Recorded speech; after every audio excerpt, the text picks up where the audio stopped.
Hello. Do you have any doubts from yesterday's class?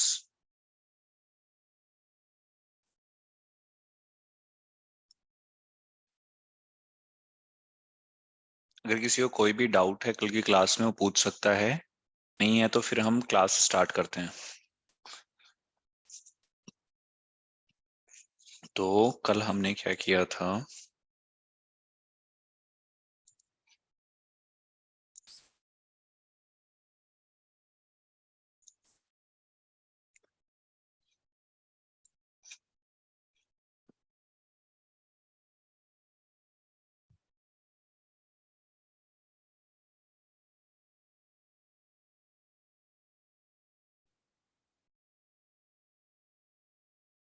कल हमने यहां से किया था।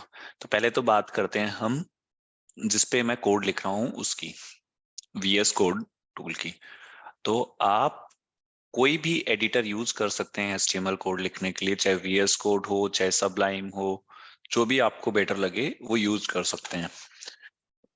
आपको करना क्या है वीएस कोड के लिए?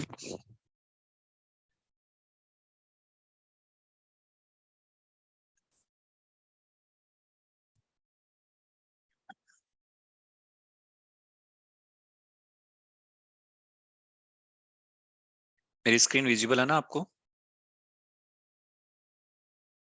चैट में रिप्लाई कर दीजिए अगर मेरी स्क्रीन विजिबल है आपको।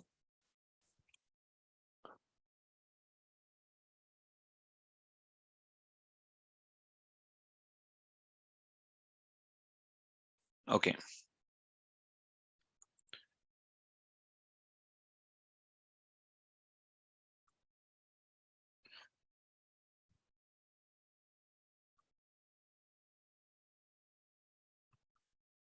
सो आपको वीएस कोड लिखना है और इस वेबसाइट से आपको वीएस कोड डाउनलोड कर लेना है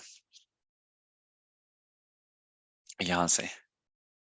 अगर आप विंडोज के लिए यूज कर रहे हैं, लिनक्स के लिए यूज कर रहे हैं या मैक के लिए यूज कर रहे हैं, जो भी आप ओएस यूज कर रहे हैं उसके लिए आपको वीएस कोड डाउनलोड कर लेना है। इसकी मैं यूआरएल आपके चैट में भेज रहा हूं,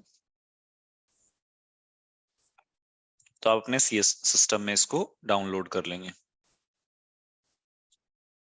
ठीक है, तो मैंने आपके चैट बॉक्स में ये यूआरएल पेस्ट कर दी है, इसको डाउनलोड कर लेंगे। या आप सबलाइम एडिटर भी यूज कर सकते हैं, सबलाइम टेक्स्ट 3 ये भी यूज कर सकते हैं। इसमें भी आप मैक ओएस के लिए यूज कर सकते हैं, विंडोज के लिए यूज कर सकते हैं, लिनक्स के लिए, जो भी आपका ओएस सिस्टम जिसपे भी ऑपरेटिंग सिस्टम पे आप काम कर रहे हैं उसके लिए आप डाउनलोड कर सकते हैं।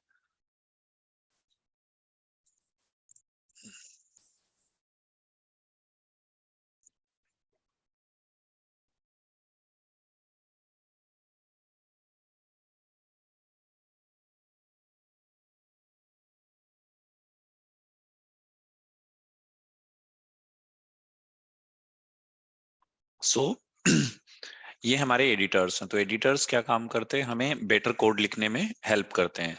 बाकी आप यही कोड अगर आप नोटपैड में भी लिख सकते हैं, लेकिन आपको बहुत उसमें लिखने में टाइम लगेगा, आपको टैग्स याद करने पड़ेंगे, ये आपको हेल्प कर देते हैं।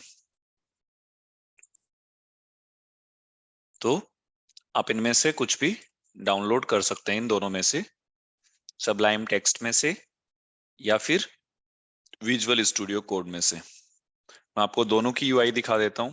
ये मेरा विजुअल स्टूडियो कोड है, और अगर आप सबलाइम करोगे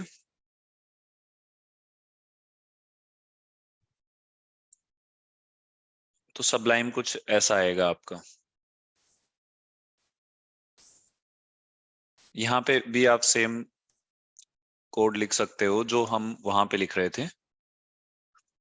तो ये भी हमारा एडिटर है। ओके। अब अगर हम वीएस कोड काम में ले रहे हैं तो हम वापस हमारे वीएस कोड पे आ जाते हैं। वीएस को डाउनलोड करने के बाद आपको एक एक्सटेंशन, आपको ये जो लेफ्ट हैंड साइड में आपकी टैब दिख रही है, ये जो लेफ्ट हैंड साइड में आपको टैब विजिबल है, यहाँ पे सबसे एंड में जाना है। या फिर एक शॉर्टकट यूज करना है कंट्रोल शिफ्ट एंड एक्स, जो कि हमारा है एक्सटेंशन के लिए। जैसे आप ब्राउजर में एक्सटेंशन यूज करते हो वैसे ही इसके एक्सटेंशन है। तो मैं एक एक्सटेंशन यूज कर रहा हूं लाइव सर्वर का,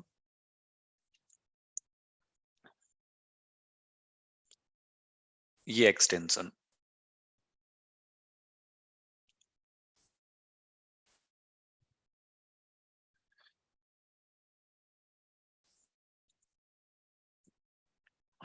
ये क्या काम करता है, आपके लाइव चेंजेस आपको रियल टाइम चेंजेस पे काम करता है। जैसे आप इधर से लिखोगे वो रियल टाइम चेंजेस वहां पे आपको दिखेंगे। सर्वर इसमें कंटिन्यूअस रनिंग रहता है। और यहाँ पे गो लाइव का बटन आ जाएगा। अगर ये आप नहीं रखोगे, मान लो मैं इसको हटा देता हूं, तो ये नीचे वाला आप बटन देखना, इसको ये नहीं रहेगा फिर मेरे पास। ये जो बटन है अगर मैं इसको इंस्टॉल कर देता हूं, अगर मैं मान लो इसको इंस्टॉल कर देता हूं,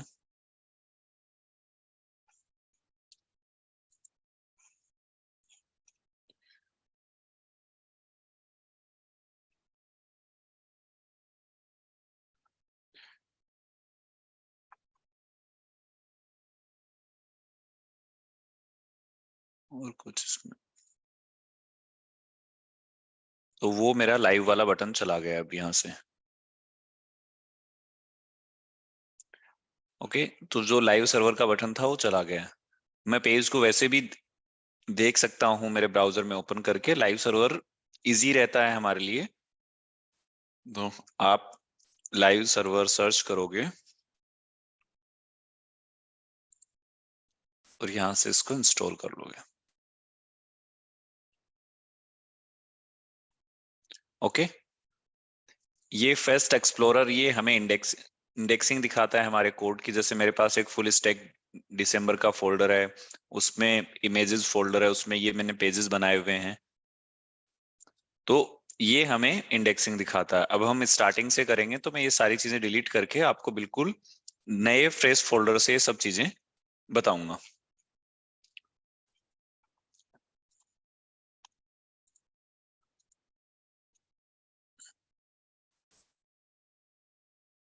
तो मैंने एक मेरे डेस्कटॉप पे फोल्डर बनाया है फुल स्टैक जेईसी।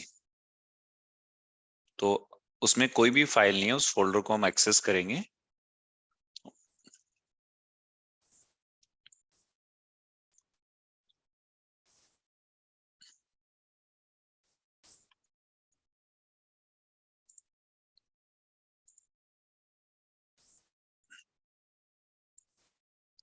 ये फुल स्टैक जेईसी है, इसको हम सेलेक्ट कर लेते हैं। अब हमारे पास इसमें कोई फाइल हमने नहीं है बनाई है अभी तक, कोई कुछ भी। हम इसमें से हम बिल्कुल फ्रेश से इसको स्टार्ट करेंगे। तो मैं यहां से एक नई फाइल बनाता हूं और फाइल का नाम देता हूं index.html। अभी मेरे पास एक ब्लैंक HTML फाइल है और ये जैसे ही मैंने इंस्टॉल किया मेरे पास ये गो लाइव वापस से आ गया। तो ये मेरे पास एक ब्लैंक HTML फाइल है और अब हम इसको यूज करते हैं।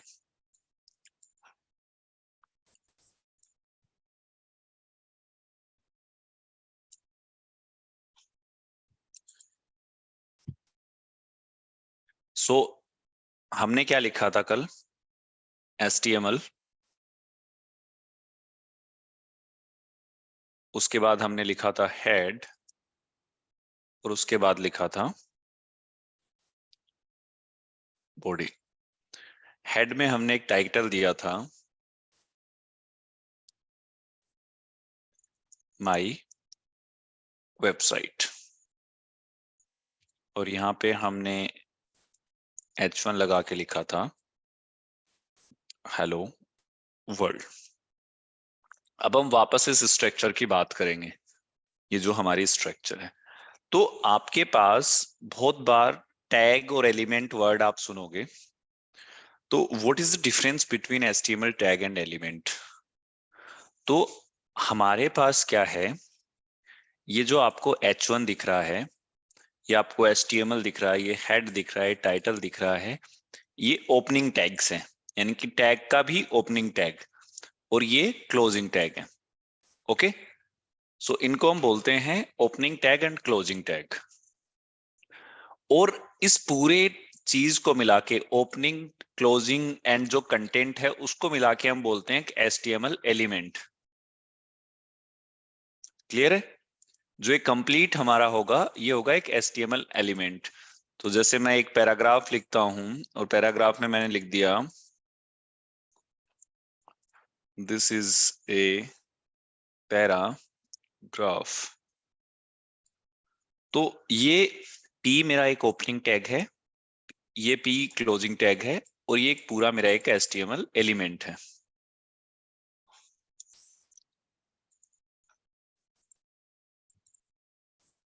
क्लियर है? अगर आप चैट बॉक्स में यस या नो लिख के आप रिप्लाई कर सकते हो।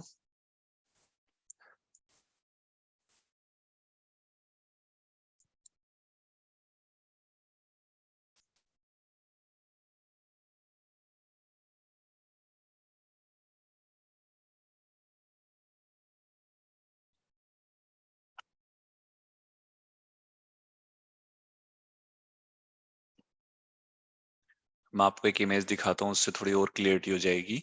ये कंप्लीट HTML एलिमेंट है, ये स्टार्टिंग टैग है, और ये क्लोजिंग टैग या एंड टैग मान लो।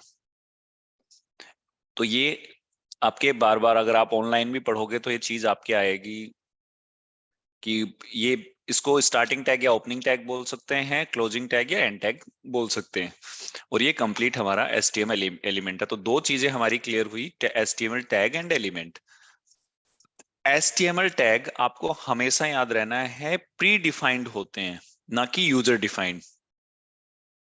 यूजर कभी भी अपना टैग नहीं बना सकता, वो ऑलरेडी प्री डिफाइंड है।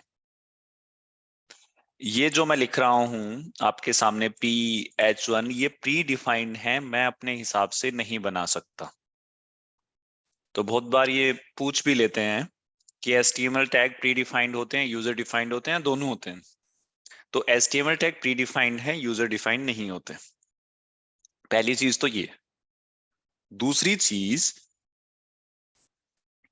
ये केस सेंसिटिव नहीं है, आप इसको कैपिटल P लिखो, स्मॉल p लिखो, वैसा ही रिजल्ट देगा। फॉर एग्जाम्पल, अगर मैं इसको गो लाइव करता हूं तो मेरी ये वेबसाइट खुली, ये जूम है थोड़ा सा। अब मैं इसको साइड बाय साइड खोलता हूं, एक साइड आपका कोड खोलता हूं, एक साइड हमारी वेबसाइट खोलता हूं।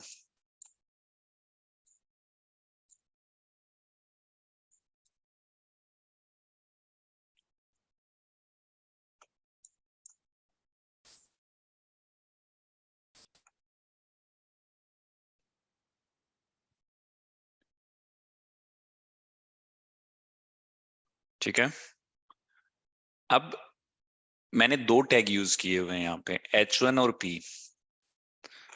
अब H1 टैग के अंदर अगर आप हेलो वर्ड लिखोगे तो आपको ऐसा दिखेगा, और यही हेलो वर्ड में अगर P टैग लगा के लिखूं तो ये मुझे ऐसा दिखेगा। और ब्राउजर इन टैग्स को ही समझता है, उसी के हिसाब से आपकी स्ट्रक्चर जनरेट करता है। अगर मैं मान लो इसको P की जगह कैपिटल P भी कर दूं तो भी उस पर कोई फर्क नहीं पड़ने वाला। क्लियर है?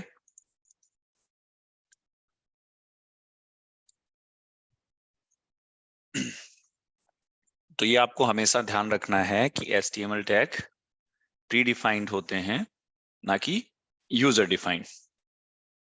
अब हम आगे बात करते हैं टैग्स के बारे में। तो हम कुछ बेसिक टैग्स को समझते हैं कि कौन कौन से बेसिक टैग हैं।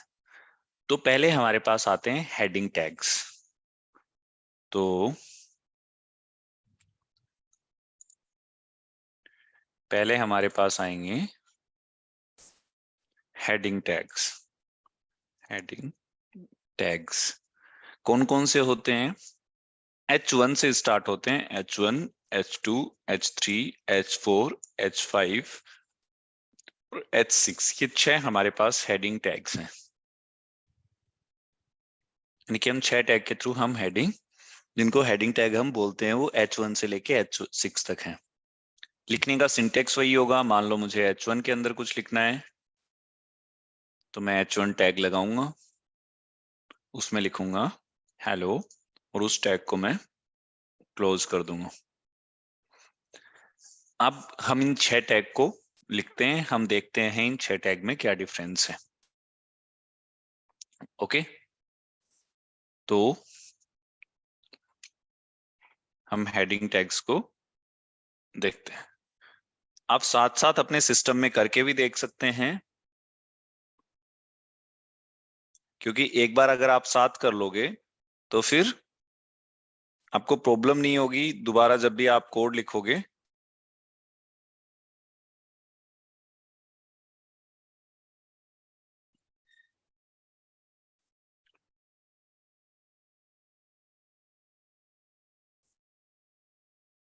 तो H1 मैंने लिखा हुआ था, अब मैं बाकी टैग्स को यूज करता हूं।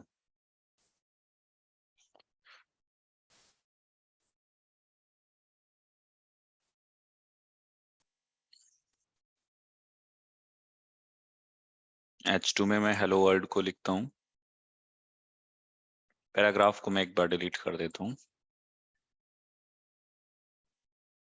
H3 में मैं हेलो वर्ल्ड को लिखता हूँ।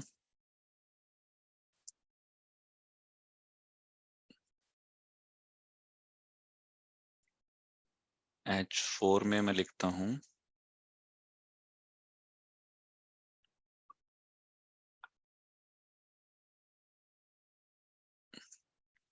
H5।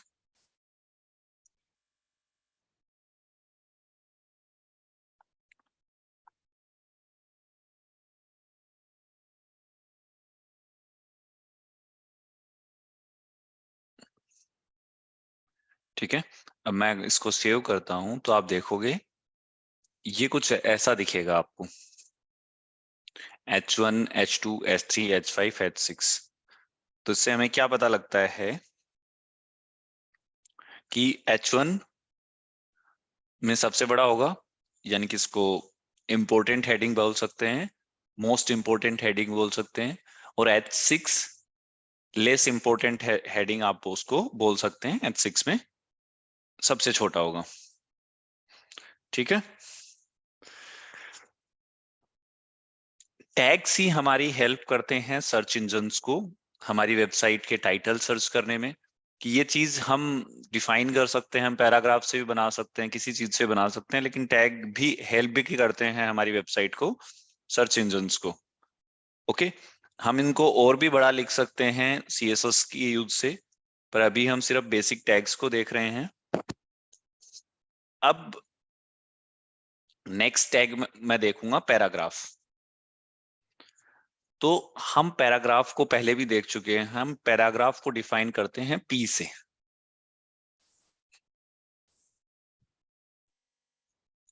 हम P से पैराग्राफ को डिफाइन करते हैं।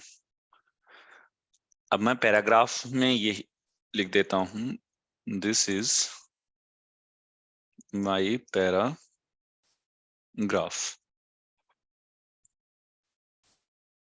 सो अगर मैं इसको सेव करता हूं तो पैराग्राफ कुछ ऐसा दिखता है। मैं हेडिंग वाली चीजें आपके हटा देता हूं।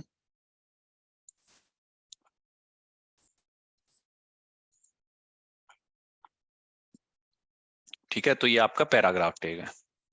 अब किसी को कोई भी डाउट है कि हमने ये पेज कैसे बनाया, हम index.html ही क्यों यूज ले रहे हैं, कुछ भी डाउट है तो आप पूछ सकते हैं।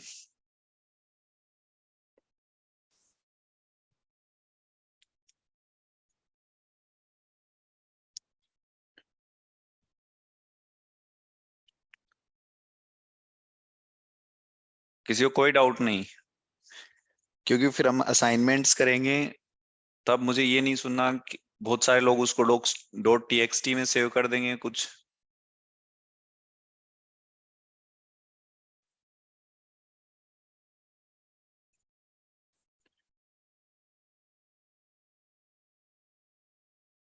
तो आप अभी ओके, आपका टाइटल डिस्प्ले नहीं हुआ, आपने ऑनलाइन एडिटर यूज किया। आपने कौन सा ऑनलाइन एडिटर यूज किया, आप मुझे बता दीजिए एक बार।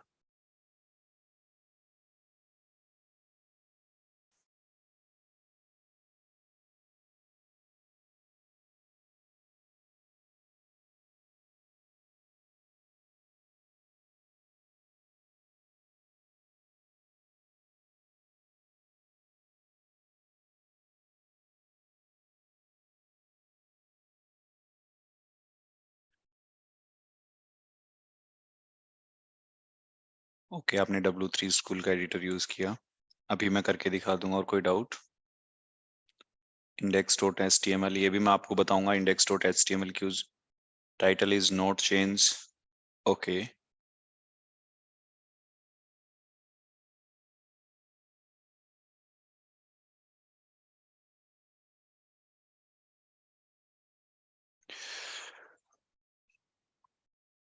और क्या है? What happen if I use h2 tag inside h1? ये एक गलत होगा, मतलब आपको आपको सेंस नहीं बनता कि ऐसे उसको यूज करने का। बट मैं वो भी दिखा दूंगा आपको। Sir, doc type is necessary to write और नोट? नेसेसरी नहीं है, लेकिन जब आप वेबसाइट को लाइव करोगे तब उसके पॉइंट ऑफ व्यू से कि ब्राउजर इजीली उस चीज को अंडरस्टैंड करे, तो हम उसको स्टैंडर्ड के लिए हम लिखते हैं। आप देख रहे हो, बिना उसके भी वो चीजें काम करती हैं। ये वेब पे भी काम करेगा बिना उसके, लेकिन just for better understanding. Okay. Index dot H T M L ऐसा नहीं है कि आप कोई भी index dot H T M L, ये पहली चीज तो जो आपने ये नाम दे रखा है इंडेक्स, ये हमारा पेज का नाम है। इसको आप कोई भी नाम दे दो, नितिन, अपूर्वा, कुछ भी नाम दे दो इसको। Dot H T M L हमारा एक्सटेंशन है, ये आपको लगाना पड़ेगा। फॉर एग्जाम्पल, अगर यही चीज मैं एक नोट पैड में लिख दूं, आप चीजों को देखना। मैंने क्या कहा था, एडिटर सिर्फ हमारी हेल्प करता है। यही चीज मैंने नोट पैड में लिख दी, कॉपी करके। ओके, और इसको मैं सेव कर देता हूं। तो पहली चीज तो, अगर मैं इसको टेक्स्ट एक्सटेंशन में सेव कर रहा हूं तो ये वापस मेरे को टेक्स्ट ही खोल के देगा। मान लो मैंने इसको डेस्कटॉप पे सेव कर दिया और मैंने इसका नाम दे दिया lnb.txt। तो इस फाइल को अगर मैं वापस भी खोलूंगा तो ये मेरे को टेक्स्ट में रिवर्ट देगा। अब ब्राउजर की अंडरस्टैंडिंग के लिए हम इसको एक्सटेंशन देते हैं .html। अगर मैं इसी फाइल को सेव कर लूं, सेव एज ऑल फाइल्स, और इसको मैं लिख दूं lnb.html, तब html फाइल्स हमारी बाय डिफॉल्ट ब्राउजर में खुलती हैं। अब मैं क्या करता हूं, उस फाइल को खोलता हूं मेरे ब्राउजर में जो मेरी डेस्कटॉप पे सेव हुई है।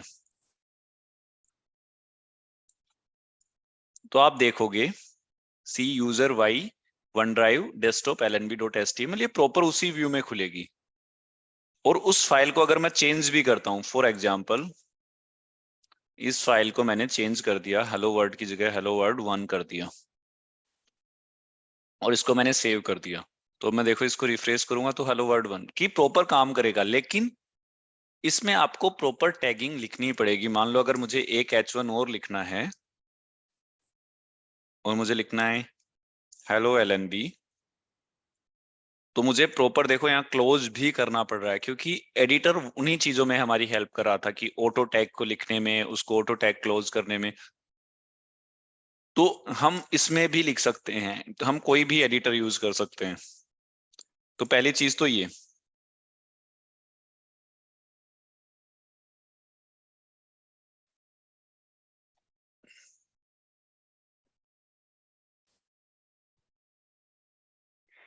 इंटेल को हमारा फेस देखना, इंटेल पहले तो आप अपने आप को रीनेम कीजिए, क्योंकि कल से हम क्लास को रोक कर देंगे। जो जो ईमेल आईडी कल आपने सबमिट कराई थी, आप उन्हीं ईमेल आईडी के थ्रू क्लास को एक्सेस कर पाओगे, क्योंकि आपकी अटेंडेंस हमें ऑब्जर्व करनी होती है। कोई प्रॉब्लम नहीं है हमें फेस दिखाने में। तो आप अपने आप को रीनेम कर लीजिए, जो भी आपका नाम है। ठीक है इंटेल, लेट मी दिखा मेरा फेस आपको। ठीक है, अब खुश?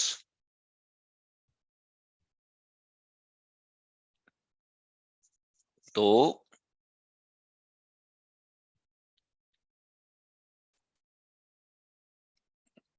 हाँ, तो हमें एक्सटेंशन देना होता है उस पेज का कि कौन सा एक्सटेंशन। अगर आप जावा में कोड कर रहे हो डॉट जावा, अगर पाइथन में कोड कर रहे हो तो फाइल का एक्सटेंशन होगा डॉट पी वाई, अगर सीएसएस में कोड लिख रहे हो तो डॉट सीएसएस। तो हमें प्रॉपर एक्सटेंशन देना होता है ताकि चीजें समझ में आए, वरना चीजें समझ में नहीं आएंगी। क्लियर है ये चीज कि हम ये क्यों? आप इंडेक्स की जगह कुछ भी करो। इंडेक्स मैं इसलिए यूज करता हूं कि जो इंडेक्स फाइल होती है, जो हमारी वेबसाइट की इंडेक्स फाइल होती है, वो सबसे पहले वही फाइल खुलती है सर्वर पे। मान लो कि मैं एक सर्वर पे 5 फाइल रख देता हूँ, इंडेक्स, होम, अबाउट, सर्विस। तो सर्वर से क्या कौन सी फाइल सबसे पहले आएगी अगर मैं उस वेबसाइट को खोलूंगा? तो जिस फाइल का नाम index dot H T M L या index dot P H P, जो इंडेक्स फाइल होगी वो सबसे पहले हमारे यहाँ पे आएगी।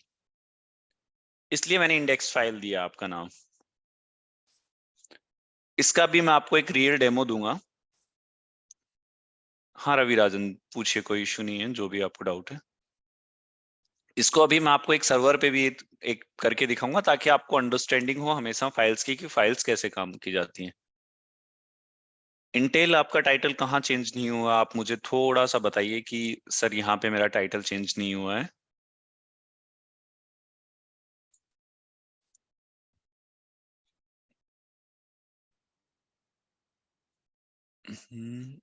जैसे मैं कोई ऑनलाइन एडिटर यूज करता हूँ, लेट सपोज मैं लिख देता हूँ HTML ऑनलाइन एडिटर, ठीक है।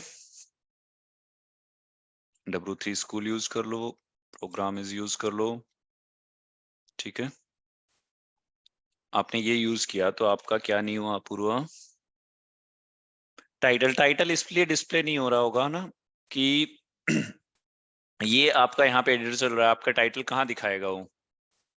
फॉर एग्जाम्पल अगर मैं इसमें देखता हूँ तो देखो इसमें ये व्हाइट में डिस्प्ले हो रहा है, अगर प्रोग्राम विज में देखोगे तो इंटरनल ब्राउजर में।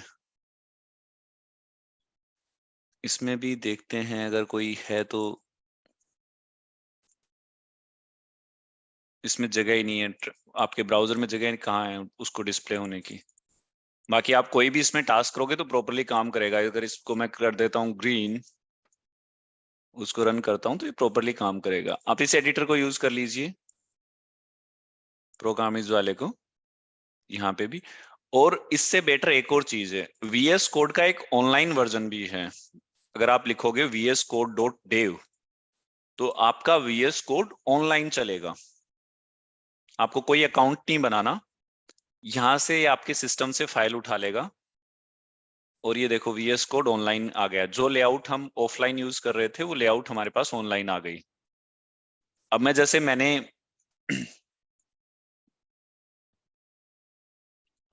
अब जैसे मैंने क्या किया था, मैंने होम पेज पे एक फोल्डर बनाया था, मैं उस फोल्डर को ऑनलाइन खोल लूंगा।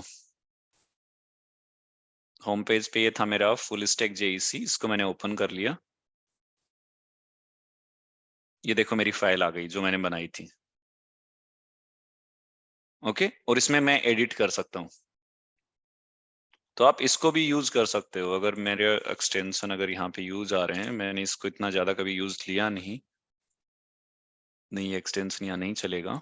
पर आप यहाँ भी उसको काम में ले सकते हो अपने कोड लिखने के लिए, लेकिन ये आपके ब्राउजर में चलेंगे। आप लोकल फाइल्स को यहाँ पे एडिट कर सकते हो, ठीक है। और डाउट्स?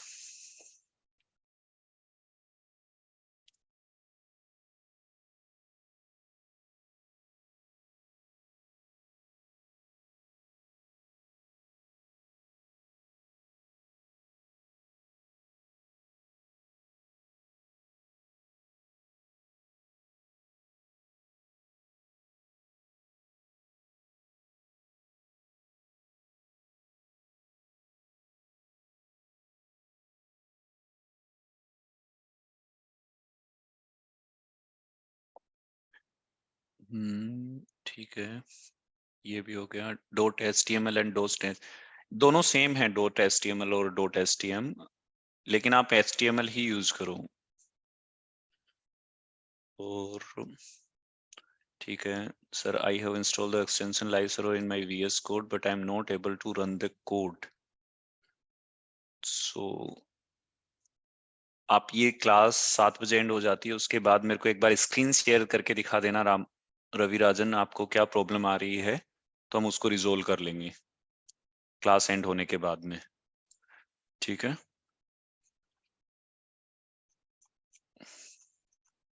उसके ठीक है, सबकी प्रॉब्लम सोल्व हो गई। एक मैं इंडेक्सिंग वाला आपको थोड़ा सा लाइव भी दिखा देता हूँ। फॉर एग्जाम्पल मैं एक सर्वर खोलता हूँ आपके लिए, कोई जो लाइव सर्वर जहाँ पे वेबसाइट चल रही होगी, फिर मैं आपको दिखाता हूँ।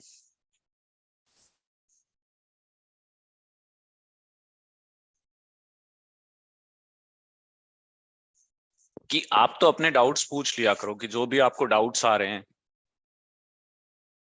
ऐसा नहीं हो कि जब आप कोड लिख रहे हो, नहीं यार ये डाउट अजीब है, अब किसी को पता नहीं चलता किसने क्या डाउट पूछा है।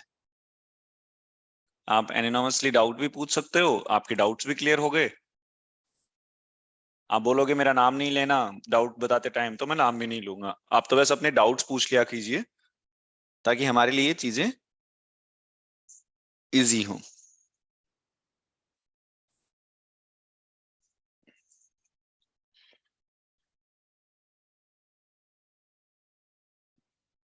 एक सेकंड में आपके लिए कोई वेबसाइट देखता हूँ जिसको हम एडिट कर सकते हैं।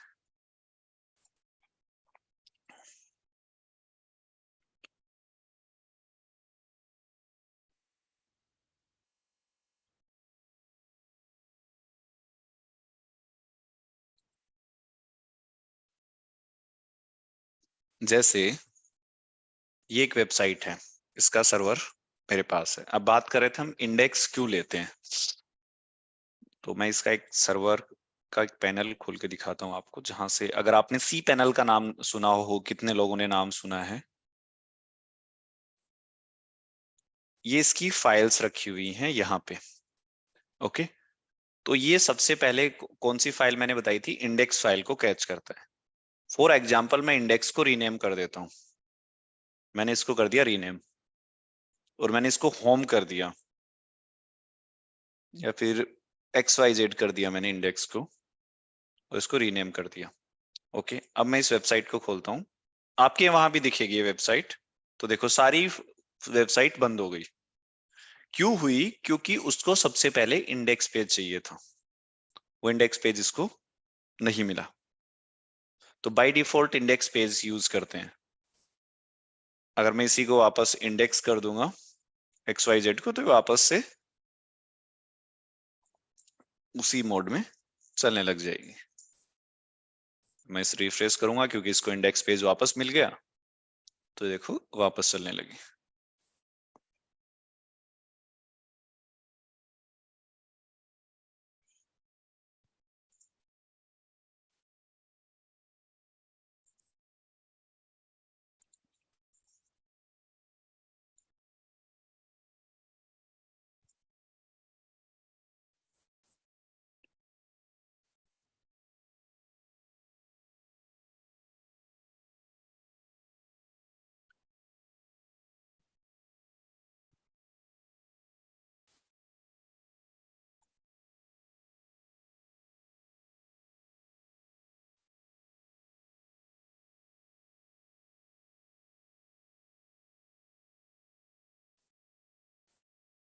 Can we use H10?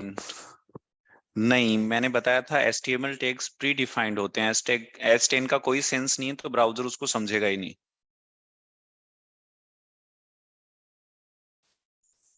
Pre defined का मतलब ये होता है ना कि हम नहीं बना रहे उनको, वो आगे से हमारे पास आए हैं, स्टैंडर्ड हैं, हम उन्हीं को यूज कर रहे हैं।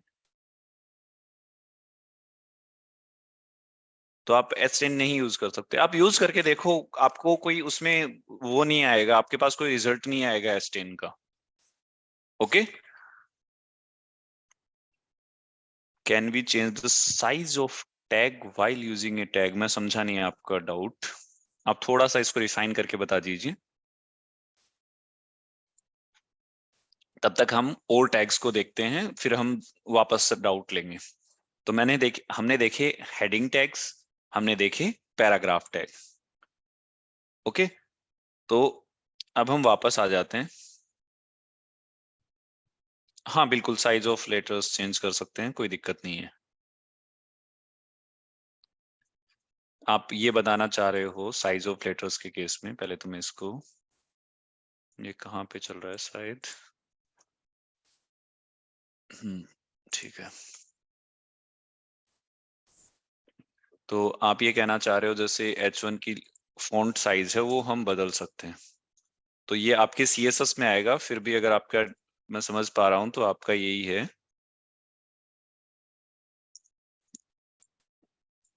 आप कुछ ऐसा करना चाह रहे हो कि ये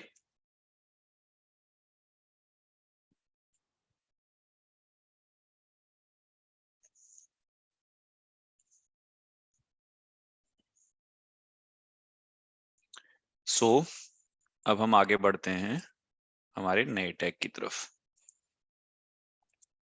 अब मान लो, अब हम एक एक एलिमेंट लेंगे जो हम वेब पेज में देखते हैं। जैसे हम इमेज देखते हैं, तो इमेज के लिए हमारे पास IMG टैग है। अगर मुझे इमेज शो करवानी हो तो हमारे पास IMG टैग है।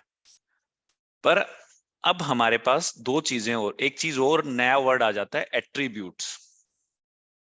कि HTML एट्रीब्यूट्स क्या होते हैं। तो जब हम इमेज को यूज करेंगे तो हमें HTML एट्रीब्यूट्स लगाने पड़ेंगे।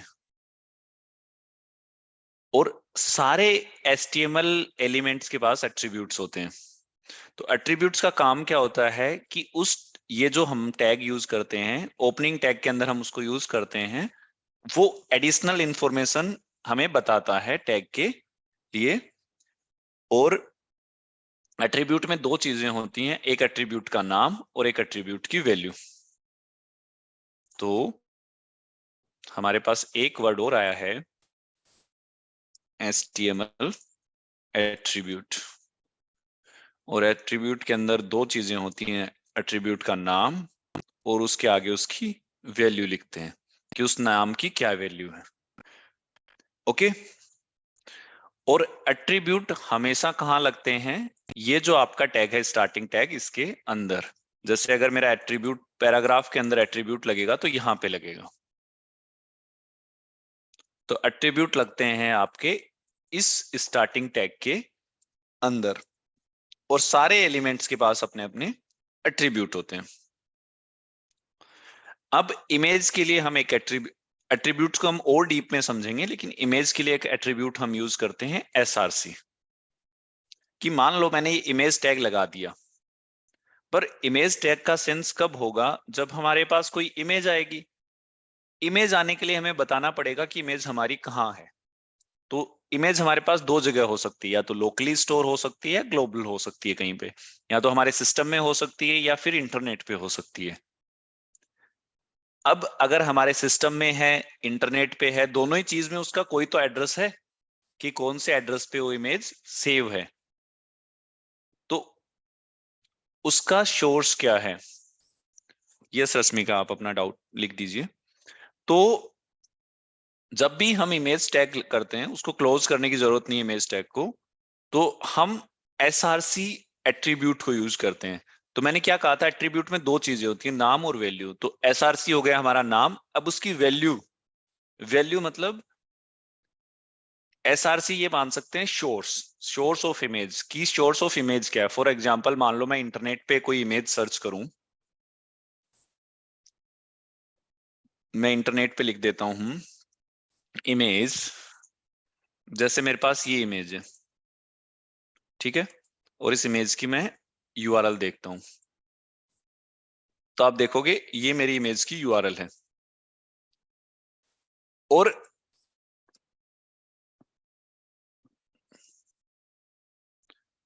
ये मेरी इमेज की URL है। अब अगर मैं इस URL को देखूं, या अब मैं इस URL को वहां पे यूज कर सकता हूं कि मेरा इमेज का सोर्स ये है।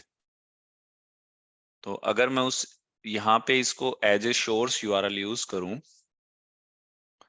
तो ये कुछ ऐसा हो जाएगा।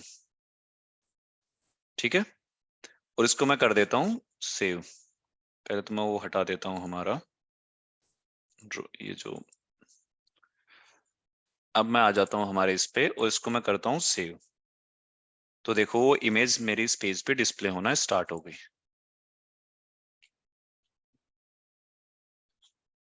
तो मैंने क्या बताया, आईएमजी टैग, आईएमजी टैग के अंदर हम एट्रीब्यूट यूज करते हैं, और एट्रीब्यूट आईएमजी नहीं किसी भी टैग के अंदर यूज कर सकते हैं। एट्रीब्यूट हमेशा स्टार्टिंग टैग के अंदर यूज होगा, जो स्टार्ट हो रहा है। जैसे H6 में एट्रीब्यूट यूज करना तो यहाँ पे लिखा जाएगा, पैराग्राफ में यूज करना है यहाँ पे, हमेशा स्टार्टिंग में लिखा जाएगा एट्रीब्यूट। अब मैंने एसआरसी एट्रीब्यूट लिया, एसआरसी एट्रीब्यूट का नाम है और ये एट्रीब्यूट की वैल्यू है। यही इमेज मान लो मेरे सिस्टम में रखी होती, तो मैं मान लो यहाँ पे एक नया फोल्डर बना देता हूं इमेज के नाम से, इमेजेस के नाम से, और कोई दूसरी इमेज डाउनलोड करके इस फोल्डर में रख देता हूं। अभी ये फोल्डर खाली है, आप यहाँ पे देखोगे। तो मैं इंटरनेट पे जाता हूं और ये हवा महल वाली इमेज उठाता हूं और इसको सेव कर देता हूं। कहाँ पे, फुल स्टैक जेईसी, एक इमेजेस का फोल्डर बनाया, उसके अंदर मैं इसको नाम दे देता हूं हवा महल,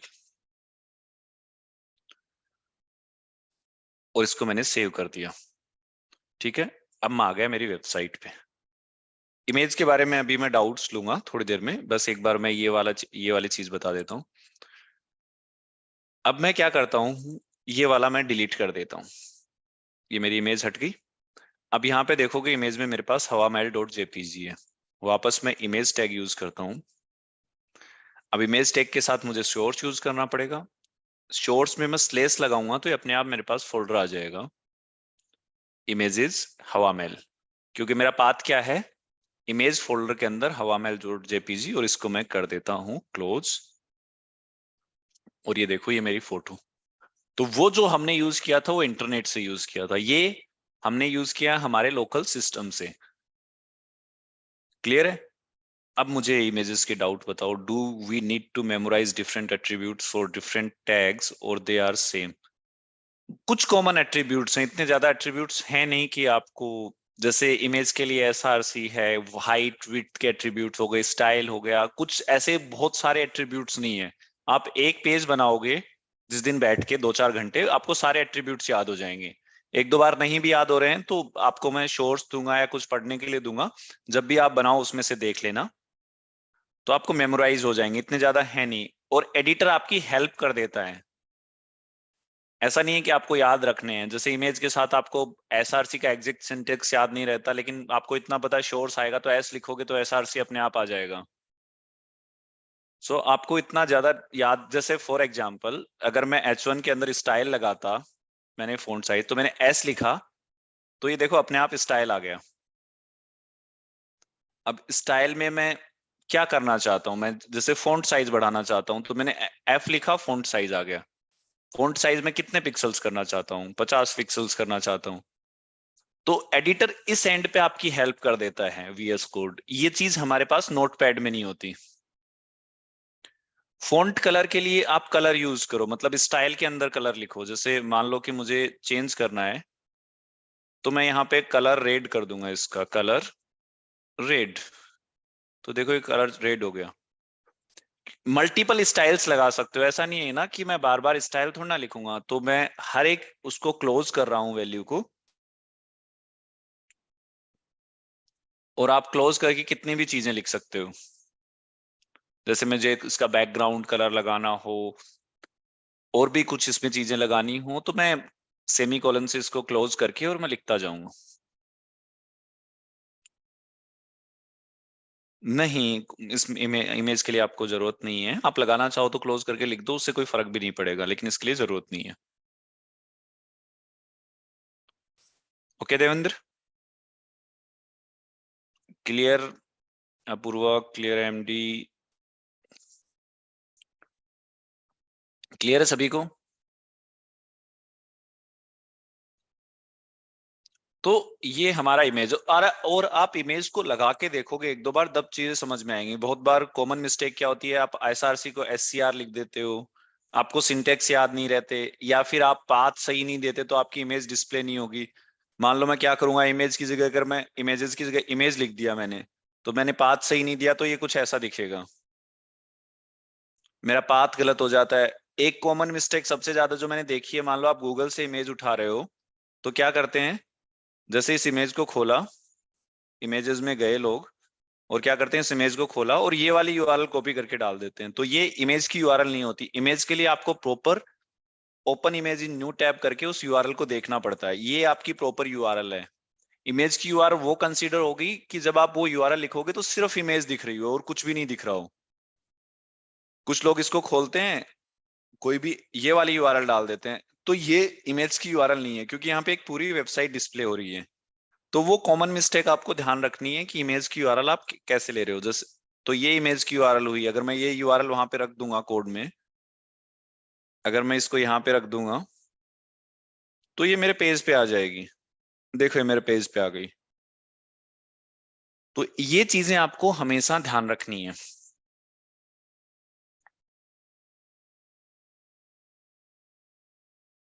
कि आप इमेज की यूआरएल प्रॉपर लगाएं। तो इमेज की यूआरएल अगर आप प्रॉपर यूज करेंगे तो आपकी इमेज प्रॉपर दिखेगी। अब इमेज में मतलब एक दो एट्रीब्यूट्स और यूज होते हैं, मैं आपको बता देता हूं। वैसे तो बहुत सारे हैं, पर कॉमन जो यूज होते हैं, हाइट और विड्थ और यूज होता है। अगर हमारे पास इमेज है तो उसकी हाइट भी होगी और विड्थ भी होगी। अब फॉर एग्जांपल ये मैंने इमेज डिस्प्ले करवा ली, पर मुझे इतनी बड़ी नहीं चाहिए, मुझे तो चाहिए 100 पिक्सल्स की, या फिर मुझे चाहिए बिल्कुल एक छोटे से आइकन की साइज की। तो हाइट दे देता हूं मैं, मान लो 50 पिक्सल्स। तो देखो बिल्कुल 50 पिक्सल की हाइट में मेरी इमेज हो गई। अब ये आप कहीं भी लगा सकते हो, यानी कि हाइट एसआरसी से पहले भी लगा सकते हो, यहाँ बाद भी लगा सकते हो, तो उससे कोई फर्क नहीं पड़ता। अब एक छोटी सी चीज है कि मैंने सिर्फ हाइट चेंज की तो मेरी इमेज की विड्थ चेंज क्यों हुई।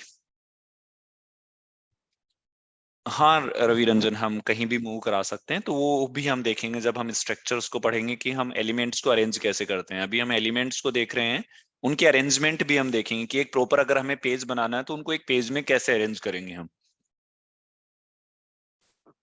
अब मैंने सिर्फ हाइट दी, तो देखो विड्थ मेरी अपने आप एडजस्ट हो गई। नहीं, जरूरत नहीं है, आप अगर क्लोज कर भी दोगे तो उसके टैग के बीच में हम कुछ लिख नहीं रहे, हम सारी प्रॉपर्टी उसी के बीच में। मान लो मैं यहाँ पे इमेज को क्लोज कर देता हूँ आईएमजी को, तो उससे कोई फर्क नहीं पड़ेगा, पर उसकी कोई जरूरत नहीं है। आईएमजी टैग को क्लोज करने की कोई जरूरत नहीं है। तो देखो कोई कोई सेंस नहीं आता उस चीज का। मैं बता दूंगा कौन से टैग क्लोज करने की जरूरत नहीं है। अगर ये क्लोज करना होता तो जैसे ही मैं ये लगाता, ये अपने आप क्लोज कर देता, जैसे बाकी टैग में लिखा आया था। आप नोटिस करो, जैसे ही मैंने H1 लिखा था, अपने आप इसने क्लोज करके दिखा दिया था मेरे को, मैंने क्लोज नहीं किया था उसको। तो मैंने सिर्फ यहाँ पे विड्थ दिया, हाइट दिया, लेकिन मेरी विड्थ भी चेंज हो गई। तो जब भी आप हाइट या विड्थ में से एक पैरामीटर देते हो यहाँ पे फॉर, तो दूसरा पैरामीटर ऑटो एडजस्ट हो जाता है उस रेशियो में। रेशियो मतलब आपकी इमेज जैसे 200 × 300 की है, फॉर एग्जाम्पल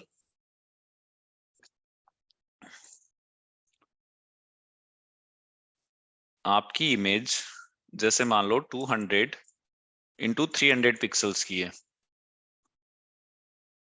तो आपने अगर इसको डिवाइड बाई 4 कर दिया, यानी कि इसको अगर 50 पिक्सल कर दिया हाइट को या विड्थ को, तो दूसरा भी अपने आप उसी रेशियो में एडजस्ट हो जाएगा।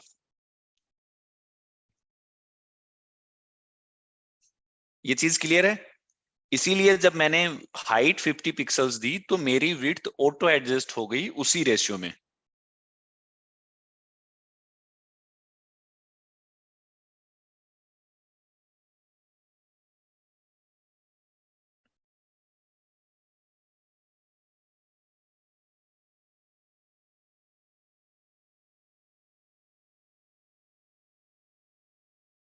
यस खुशी, सेल्फ क्लोजिंग। सो वो ऑटो एडजस्ट हो गई। अब मैं अगर विड्थ दे देता, अब मान लो मैं इसको कर देता हूं 150, और यही मान लो मैं विड्थ कर देता 150, तो मेरी हाइट ऑटो एडजस्ट हो जाती। इस बार मेरी विड्थ 150 होगी, देखना। तो देखो विड्थ 150 हो गई, हाइट ऑटो एडजस्ट हो गई। और अगर मैं दोनों पैरामीटर दे देता हूं तो मेरी इमेज स्ट्रेच हो जाएगी अगर मैं प्रॉपर वे में नहीं दूंगा। मान लो मैं इसको कर देता हूं फॉर एग्जांपल, अगर आप दोनों पैरामीटर डिफाइन कर दोगे तब आपकी इमेज, अगर आप प्रॉपर वे में आपने डिफाइन नहीं किया, मान लो मैंने इसको दे दिया 200 पिक्सल्स, ठीक है, और मैं आगे हाइट भी डिफाइन कर दूं, इसको भी मैं दे दूं 200 पिक्सल्स, यानी कि मैं स्क्वायर में दिखाना चाहता हूं इस इमेज को, लेकिन मेरी इमेज का जो एक्चुअल रेशियो है वो स्क्वायर नहीं है, तो मेरी इमेज की अजीब सी दिखने लगेगी। देखो इसने स्क्वायर बना तो दिया इसको, लेकिन क्या हुआ, ये इमेज अजीब हो गई। चाहे इसको 400 × 400 कर लो, लेकिन इसका जो एक्चुअल रेशियो था वो स्क्वायर के लिए नहीं था, तो ये इमेज स्ट्रेच हो गई। मैं ऐसे भी स्ट्रेच कर सकता हूँ 400 × 50, तो ये इमेज की विजिबिलिटी खराब हो जाएगी अगर आप इसको प्रॉपर रेशियो में वो नहीं करोगे। इसीलिए अगर हम एक पैरामीटर दे दें तो भी ऑटो एडजस्ट, अगर मैं 40 कर लूंगा, 400 कर लूंगा विड्थ को, तो हाइट मेरी ऑटो एडजस्ट कर लेगा।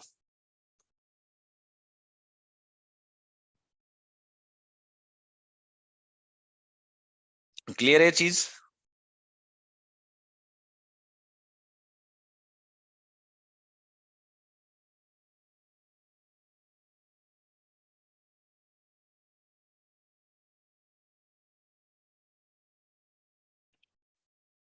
अब इसमें एक और आता है हमारे पास इमेज में ही, ALT।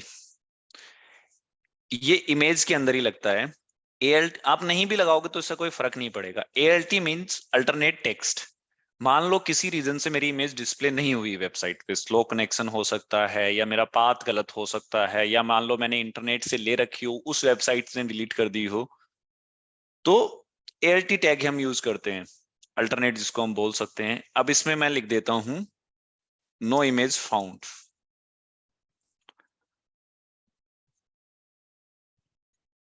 तो ये टेक्स्ट मेरा कहीं नहीं दिखेगा जब तक मेरी इमेज डिस्प्ले होती रहेगी। ये टेक्स्ट तभी दिखेगा जब मेरी इमेज डिस्प्ले नहीं होगी। ओके, फॉर एग्जाम्पल मान लो मैं ये स्पेलिंग चेंज कर देता हूं, तो देखो ये नो इमेज फाउंड आ गया मेरा, यानी कि यहाँ इमेज थी लेकिन वो प्रॉपर विजिबल नहीं हो पाई। तो उसमें डिफाइन भी कर सकते हैं अल्टरनेट पाथ में कि यहाँ पे क्या था, जैसे ए ट्री,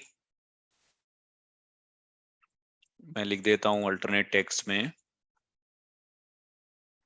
मैं लिख देता हूँ an image of tree, an image of tree, और अब मैं स्पेलिंग मिस्टेक करता हूं तो ये मेरा अल्टरनेट टेक्स्ट डिस्प्ले हो जाता है। तो इमेज के अंदर यही एट्रीब्यूट्स हैं मेनली, बाकी हम और भी देखेंगे, पर यही। ओके, क्लियर है? अब डाउट्स बताओ मुझे, किसको क्या डाउट है? अब आप डाउट्स ले सकते हैं, पूछ सकते हैं जो भी आपको डाउट्स हैं।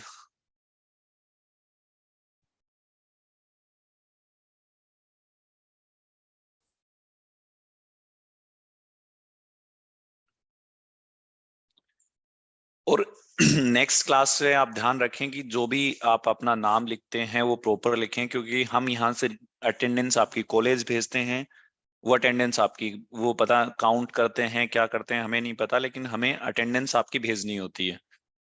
अब दो तीन नाम ऐसे हैं जो एज इट इज वहां पे जाएंगे, अब किसी को नहीं पता कि वो कौन है, तो या तो वो अभी रीनेम करके बता दें, अगर वो रीनेम कर पा रहे हैं तो उनके पास अगर परमिशन है रीनेम की, अगर परमिशन नहीं है तो वो उसमें बता दें, चैट में बता दें, तो मैं उसके उनकी अटेंडेंस अपडेट कर दूंगा।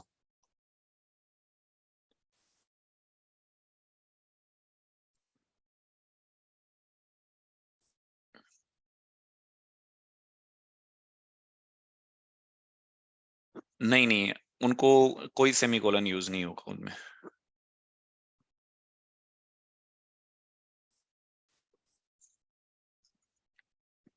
हाँ, हमें कोट्स के अंदर लेना पड़ेगा उसको।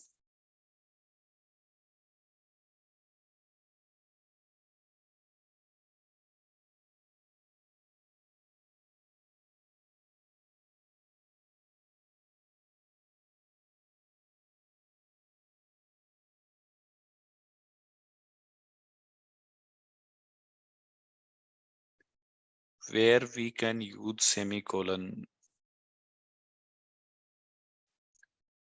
थोड़ा सा रिफाइन कीजिए अपने डाउट को कि।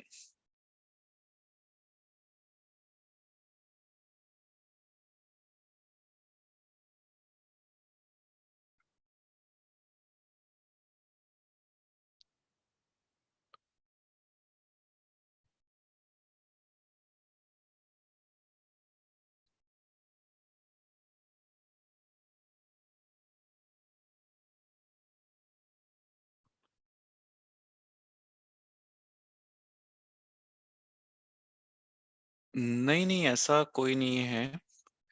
ये स्टाइल उसके लिए है, मतलब आपकी सीएसएस के लिए। तो यहाँ पे मल्टीपल प्रॉपर्टीज डिफाइन करनी होती हैं। यहाँ पे हमने मल्टीपल प्रॉपर्टीज डिफाइन की हुई हैं, इसलिए हम यूज कर रहे हैं। जहां मल्टीपल प्रॉपर्टीज डिफाइन करेंगे, जैसे हम कलर भी डिफाइन कर रहे हैं, फॉन्ट साइज, ये सीएसएस लिखने का एक तरीका है। तो सीएसएस में हम हमेशा यूज करेंगे। अगर मैं सीएसएस यहाँ लिख रहा हूँ, मैं हेडर में लिख रहा हूँ, या मैं एक्सटर्नल फाइल में लिख रहा हूँ। मान लो मैं एक्सटर्नल फाइल में भी आपके लिए सीएसएस लिखूंगा ना, ये तो हमारी इनलाइन सीएसएस है। मान लो मैं कहीं और भी लिख रहा हूं, तो मैं हर एक सीएसएस की वैल्यू को क्लोज करूंगा। ये इन इन सब चीजों में नहीं आएगा। हम मैं सीएसएस जब भी लिखूंगा तो मुझे क्लोज करने पड़ेंगे।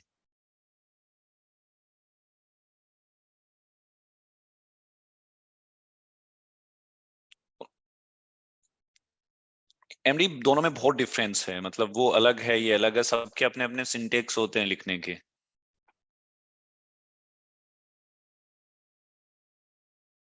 फॉर एग्जाम्पल मान लो,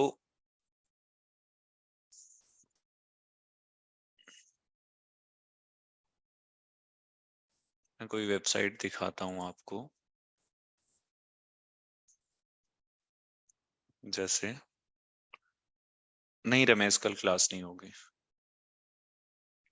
हाँ रवि, हम आपकी प्रॉब्लम, जैसे अगर मैं इसके कोड को इंस्पेक्ट करता हूँ, तो देखो जितनी मेरी सीएसएस की प्रॉपर्टीज है उनको सबको सेमीकोलन से क्लोज कर रखा है हमने। चाहे वो कितनी भी प्रॉपर्टी हो, आप चाहे एक प्रॉपर्टी लिखो, चाहे जैसे यहाँ पे बहुत सारे कलर्स डिफाइन किए हुए हैं, और हर चीज को हमने सेमीकोलन से क्लोज किया हुआ, तो ये क्लोज करना जरूरी है। वो हम धीरे धीरे पढ़ेंगे तो प्रैक्टिस हो जाएगी।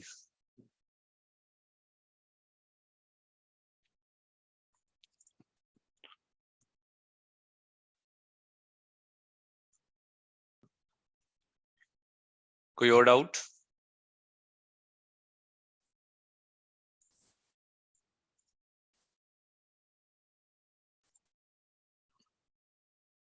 ठीक है, आपकी अटेंडेंस हो गई है, आप लीव कर सकते हैं। रवि रंजन, आपको डाउट है आप रुक सकते हैं, बाकी लीव कर सकते हैं क्लास को।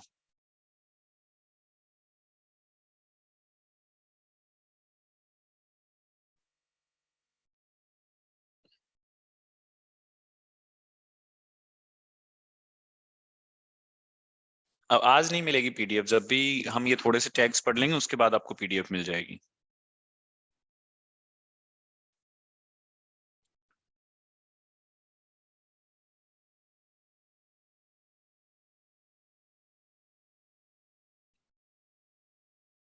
रवि, मैंने स्क्रीन शेयरिंग की परमिशन दे दी है, आप एक बार स्क्रीन शेयर करके दिखा सकते हो आपको जिनके वो डाउट आ रहा था।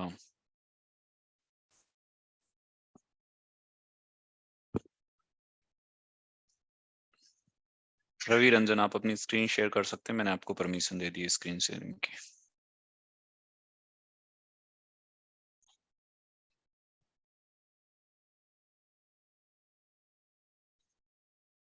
हम्म।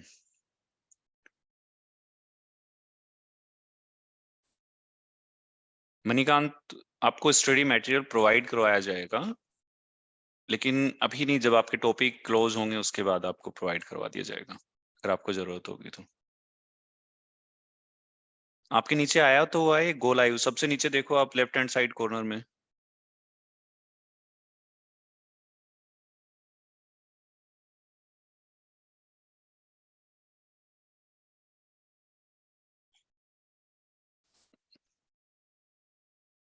अब इसमें क्या इश्यू आ रहा है आप मेरे को बताएंगे?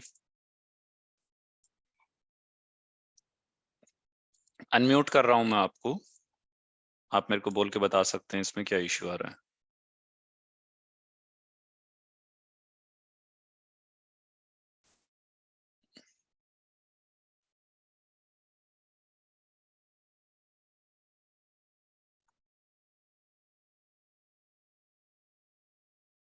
बताइए आपके क्या इश्यू आ रहा है। हेलो रवि रंजन, मेरी आवाज आ रही है आपको? हेलो बत- हेलो हाँ, हेलो हाँ बताइए Ravi. Sir, I have downloaded the extension live server. हाँ, It is not working. आप क्लिक कीजिए लाइव सर, गो लाइव पे। Wait.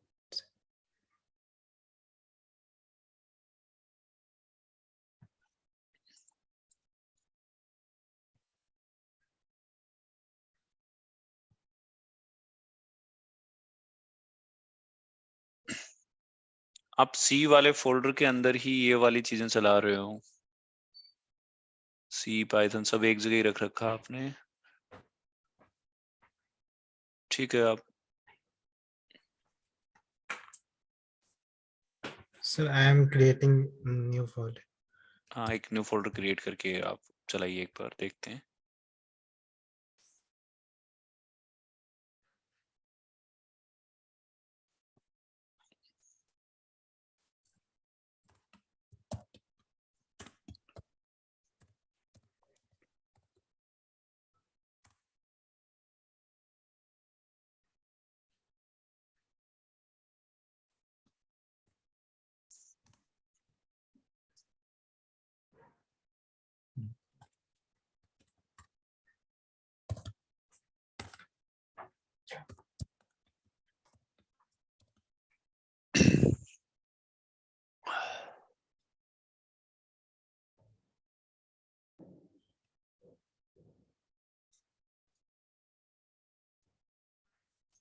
हो गया, तुम यहाँ से रन करो दूसरा, उसमें दूसरा चीज लिखो।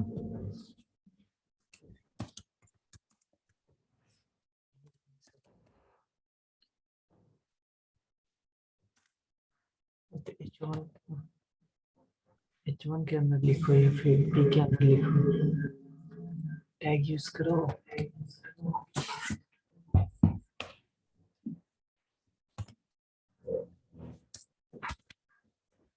आवाज जा रहा है।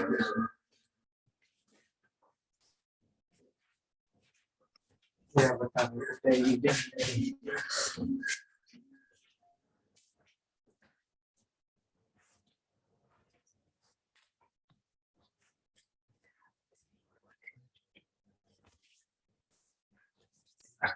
सर कर रहे हैं।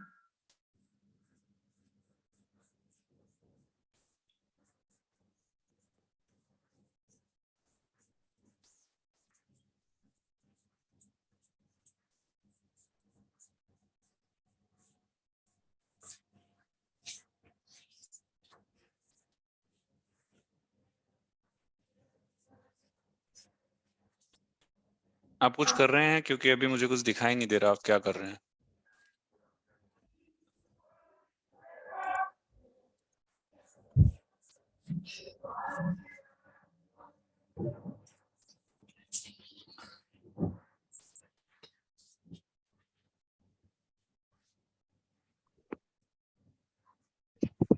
Hello, sir. जी बताइए, जी बताइए। Sir, problem has been solved. Thank you so much, sir. Thank you, see you on Monday. Okay, thank you. sir. Yes.